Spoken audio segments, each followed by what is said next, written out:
Welcome back to the Final Fantasy XIV story coverage right here at Comicstorian. If you're wondering where you are, well, this is the Comicstorian channel where we break down the lore of your favorite video games, comic books, and movies, and we turn them into audio dramas for you to enjoy along with the rest of us. If you've played Final Fantasy XIV as long as I have, you may have forgotten some of the original storylines leading us up to the next expansion pack, Shadowbringers. Or maybe you did a job skip, story skip, and you don't quite know what's going on anymore. Well, if you look at the playlist down below, we've already covered A Realm Reborn, the patch cycle following that, Heavensward, and today we're going to be covering the Tales of the Dragonsong Wars, which is kind of the patch cycle following Heavensward. And if you're wondering why this is on Comicstorian, well, I love this series, and I want to tell you some of my favorite stories within video games, so it's kind of a thing we're doing now.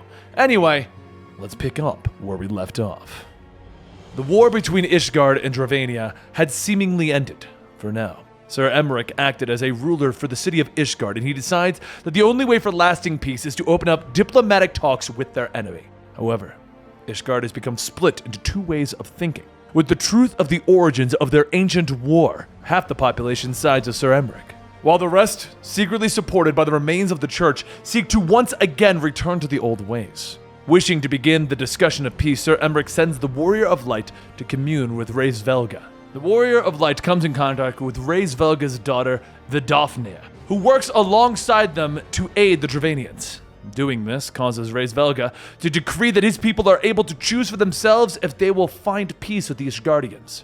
With these words, Vidofnir decides to become the ambassador for Dravania. Meanwhile, the Scions continue to try and locate their missing members, who have not been seen since the coup in Ul'dah, before the last great battle between Ishgard and Dravania. With diplomacy opened, the warrior returns once more to Ishgard, yet finds the city in open turmoil. Riots have begun with those supported by the church pushing for the election of the new archbishop. Hoping to end the conflict, the Warrior of Light aids the Temple Knights in putting down the insurgency. In the final moments, the leader tosses a small child off of the roof, and as the girl tumbles through the air, she is caught by Vidofnir, who luckily had just arrived to begin her duties as ambassador.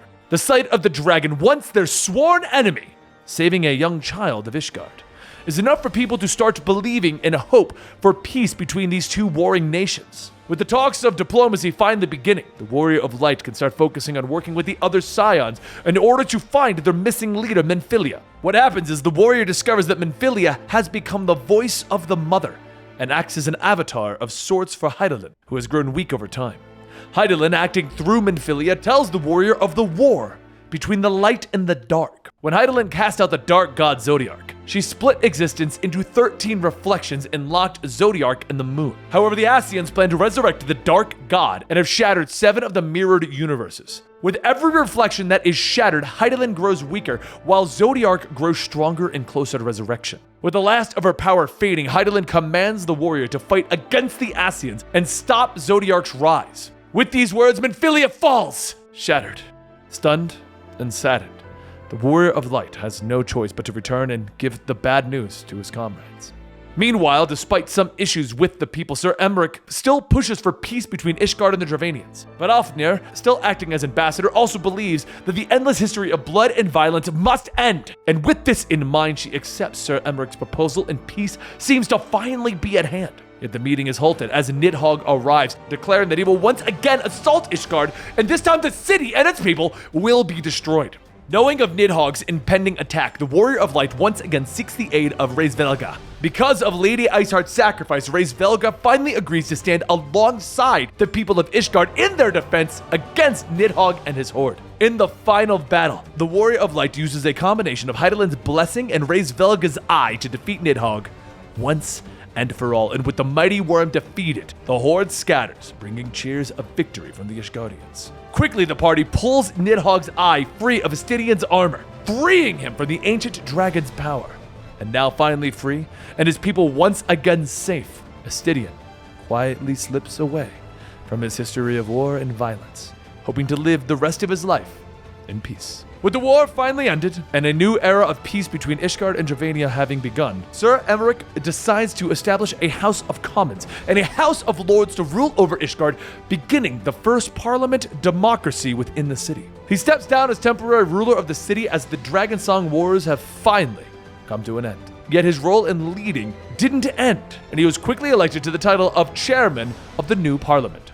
Knowing what the Warrior of Light did for the city and to protect the people from certain destruction, the new chairman invites them over to his house for a much-needed and relaxing dinner amongst compatriots. Yet suddenly, the relaxing evening is interrupted by the arrival of a wounded Alizé, twin sister to Alphino. The wounded Elizin offers news and a warning. The members of the Warriors of Darkness are working alongside the Ascians to bring about Hydaelyn's destruction in order to save their own homeworld. Quickly, the Warrior of Light moves to intercept the Warriors of Darkness, for no hero ever truly has a moment of rest. And they travel to the mountains where they must face the Primal Garuda and once again meet the Dark Factions. It is revealed that the faction comes from one of the mirrored universes, and on their world, the warriors were able to defeat the Ascians, bringing victory to Hydaelyn. Unfortunately, with the darkness defeated, the world was thrown into unbalance and consumed by the light. Realizing their mistake, realizing that they needed perfect balance in every universe, the Warriors of Darkness have traveled to the other worlds, working alongside the Ascians to preserve that balance, hoping to save their own world while making sure no others suffer the same fate. Now knowing their intentions, the Warrior of Light still cannot allow the Warriors of Darkness to triumph, and they begin an investigation into the faction and their alliance to the Ascians, using intel from Scion member Urianger, who resides in the Waking Sands. During their investigation into the Warriors of Darkness and the Ascians, the hero learns of a new resistance group led by the charismatic Griffin. This man has inspired the refugees of Alamigo to take up arms against the Garlean Empire. Disguising themselves as new members of the Resistance, the warrior learns that the Resistance has stolen the crystals to aid the Amalja in their goal of summoning the Primal Ifrit. Moving quickly, the Warrior of Light tries to stop that primal summoning, but is too late, and he learns that it was simply a trap for them, and the party is forced to fight against the Ascians. After a fierce battle, one of the Ascians reveals himself to be none other than Urianger. Instead of attacking, however, he begs both the Warrior of Light and the Warriors of Darkness to channel the light within them at the same time, allowing them to gain an audience with Hydaelyn and the word of the mother, Minfilia. With this offering of light, Hydaelyn appears, saddened by the fate that has befallen the Warrior of Darkness's world. Yet now she is powerful once more, and she sends Minfilia to absorb the light that had previously devastated it, bringing it back to Hydaelyn. And thus, Minfilia is gone again. With the world once again safe, the Scions return to the Rising Sands, deciding the organization would do best by going about their different paths to protect Eorzea. And with that, several members depart. As time passes, it's discovered that the Resistance isn't being as quiet as it once was. Griffin has decided to provoke a war between the Alliance and the Empire by dressing as Eorzean soldiers and attacking the Imperial base at Balsiar's Wall, which divides Alamigo and the Black Shroud, forcing the Empire to respond to what it sees as Eorzean aggression. Some of the Scions try to reason with Griffin, yet to no avail, and when the Warrior of Light meets Griffin in the battle on the wall, the madman reveals his true plan and murders the members of the Resistance who fight beside him. With their deaths, Griffin summons the Primal Shinryu. Using his death to fully power the Primal, Griffin unleashes a calamity upon the world that will be even greater than Bahamut. As the Primal begins to wreak destruction and rage upon the world, the Scion, Papalimo, uses his magic to briefly seal it away, yet the seal won't last long against the sheer power of Shinryu, and so the Scions quickly try to discover a way to defeat the god, and it is revealed their only hope is to use Omega, an ancient Allegan weapon designed to defeat the Primals.